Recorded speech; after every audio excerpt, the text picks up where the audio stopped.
Masker Car Indonesia bukan produsen mobil masker biasa. Kami produsen mobil yang mengutamakan keramahan lingkungan dengan tetap memikirkan style yang kami buat. Kami mengadakan lomba desain mobil elektrik. Jadi, kami tetap menggunakan desain anak bangsa. Kami pencipta mobil masker dengan mesin listrik pertama di Indonesia. Jadi, buat kalian yang pencinta masker car tapi ingin ikut menjaga keramahan lingkungan, kami membuat solusinya. Dalam showroom kami yang pertama, kami memperkenalkan dua tipe mobil. Tipe pertama yaitu Dobber eksklusif. Mobil ini dilengkapi dengan Pioneer generasi keempat dengan full subwoofer.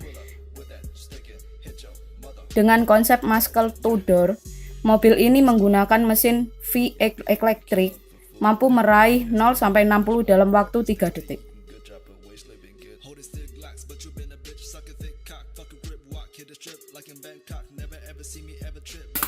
Tipe kedua yaitu The Vio. Mobil ini didesain khusus untuk anak muda dengan no-door dan roadster.